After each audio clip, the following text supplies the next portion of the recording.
Welcome to the KORG TRITON, this magnificent synthesizer sampler workstation all the way back from 1999, 21 years ago.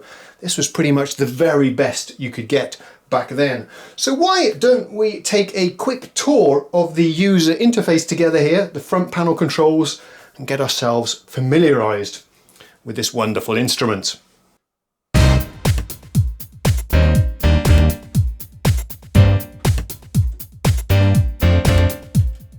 Now I hope you've all seen my demonstration of the Triton VST, which we did a couple of weeks back on the channel. I'll be comparing the features and capabilities of this to the Triton, and perhaps coming up we can do a comparison of the hardware versus the software, since we enjoy doing that kind of thing here on the channel. So if we start over on the left then, this is your control section. We have this joystick up and down, left and right, pitch bend. KORG were one of the very first early adopters, I think, of joysticks on their synths. I don't think the Triton was the first one, but it was still pretty unique at the time. Here's a nice feature, a touch strip as well, which you can sweep up and down there to do filter sweeps and so on. And here are two assignable buttons that you can toggle on and off. And on the plugin, these radically change the character of the preset that you're playing. It depends how they're programmed, of course, but that's what we have down there.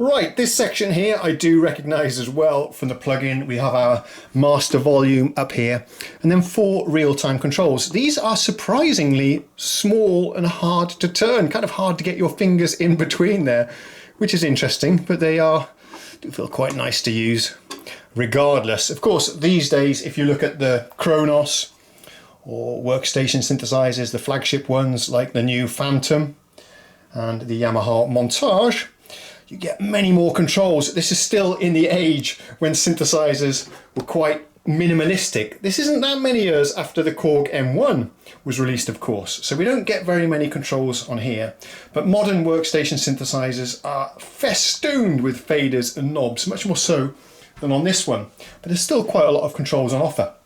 So we have these 4 knobs, and you can switch between two different modes. This you don't get on the plugin, by the way. You can have a mode where we've got the cutoff, the resonance, what we got here. Intensity, I suppose, means the intensity of the envelopes, perhaps going on the filter or on the amplifier, we'll have to see. But you can toggle between 2 modes here. This other mode is where these do assignable functions, kind of like macro controls, and these are configured within the patch themselves. And with these you can get some quite wonderful and unpredictable effects. You never quite know what these are assigned to, although perhaps here we'll be able to see on the screen. So moving on then, over here then, we have, of course, the very classic program mode and combi mode. A program is a single sound with 2 oscillators. I've learned all of this by using the Triton VST. 2 oscillators running it through a filter and an envelope.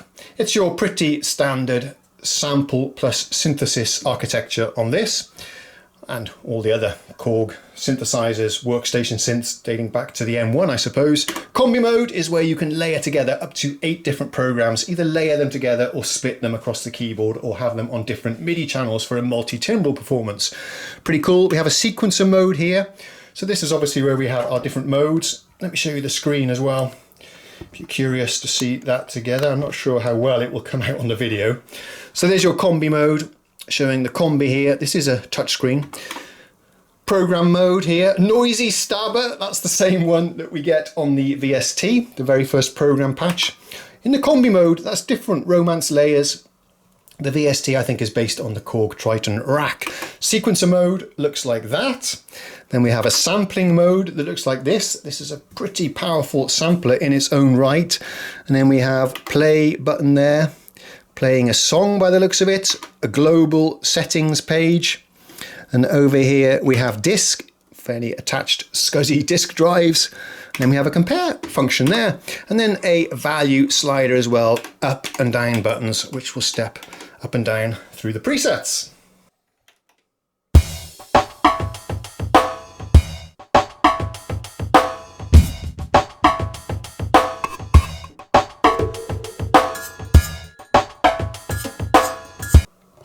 And here we have a very old school and dated looking screen, if you don't mind me saying. But this was in fact state of the art back in 1999. I think even the previous generation of workstations from KORG had a touchscreen. Might be wrong about that, let me know in the comments.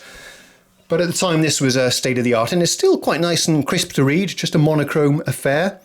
And you can choose your sounds just like that. It makes a little beeping sound. It's actually a sort of plasticky feeling screen, one of those ones with the plastic membrane that you have to push down. Okay, and you can see here what it looks like in the various modes. Program mode there, and the combi mode. We won't go too much into this today because I haven't read the manual or figured out how to use this. I think it'll be a lot of fun to explore this together later in another video. As usual, you've got your rotary encoder here, which will flick up through the different sounds, used to adjust parameters. Exit the menu button there. What does that do?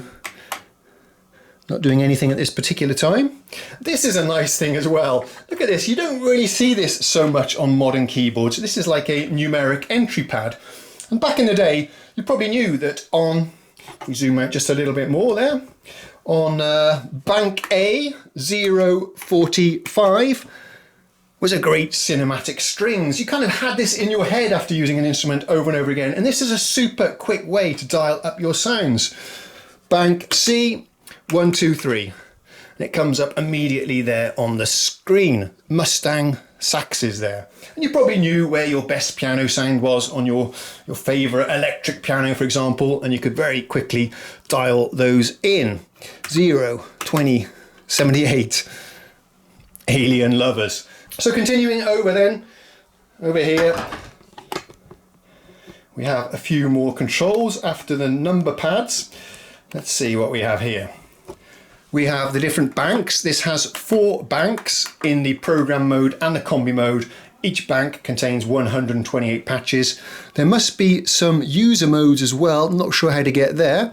We have a intriguing button here for the sampler. This one's catching my eye for the MOSS, although it's not having any effect right now, so we'll have to figure that one out. Yes, talking of MOSS, this keyboard has the optional MOSS board fitted, and I don't remember what MOSS stands for, but what it does is physical modeling of acoustic instruments, like resonating string simulations, the sound of tubes vibrating as you blow into them, that kind of thing, which was extremely advanced and high-tech back in 1999, so it's going to be really fun to dig into what the MOSS sounds like. It's the same engine as used, I think, on the Trinity and in the KORG Prophecy. Both were absolutely amazing synthesizers.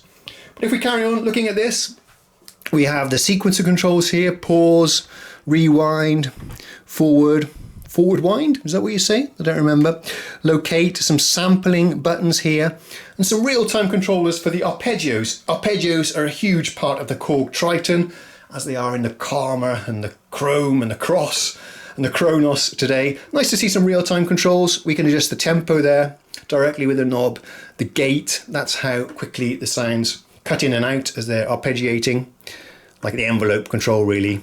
And a velocity control as well, and here's the ARP on-off button, and that's pretty much the control panel. Let's take a look at the keys. This was a very expensive flagship instrument at the time, and the keys do feel really nice, quite luxurious, very high quality feeling to them, nicely hinged, I can tell immediately. This is one of the things I check these days, that the keys are hinged way back into the case. They feel really nice.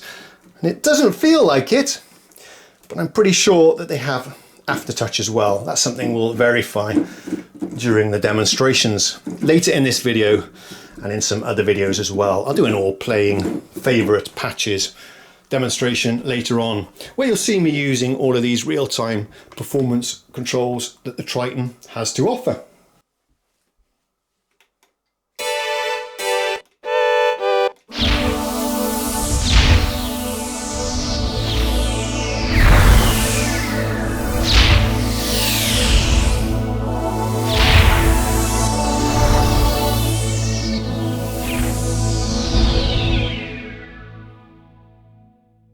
Here on the back, as you would expect, it's extremely comprehensively equipped, as you would expect for the Flagship workstation at the time. This would have probably set you back $3,000, which probably adjusted for inflation is another $1,000 on top of that.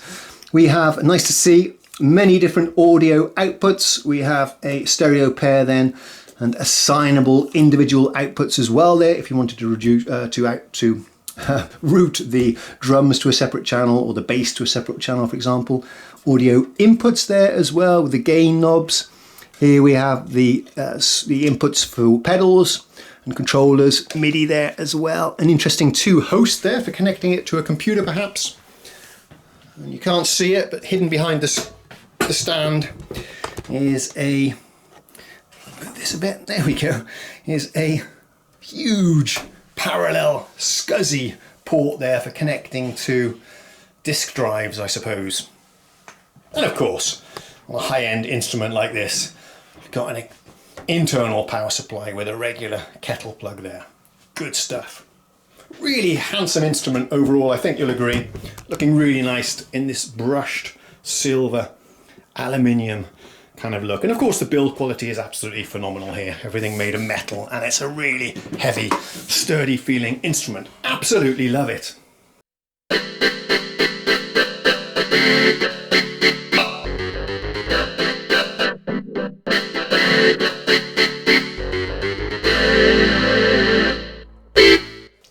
So what are my plans then for this particular instrument? I do have it on loan from Robert during the summer. So what we'll do a all playing video where I showcase some of my absolute favourite presets. Of course, we have to dig into the MOSS expansion board, and Robert suggested we do a comparison of the sounds of this up against the Triton VST, the official software emulation by KORG. So we'll do all of those things, and I'll just be enjoying, I think, getting to know and using this hardware instrument. I've been really inspired to check this out by the Triton VST, which I thought was absolutely wonderful. And I want to invest some time learning the VST really well. And I thought getting a bit of hands-on time with a hardware instrument would be a really great way to get familiar with this instrument as a whole and get the best out of the software version.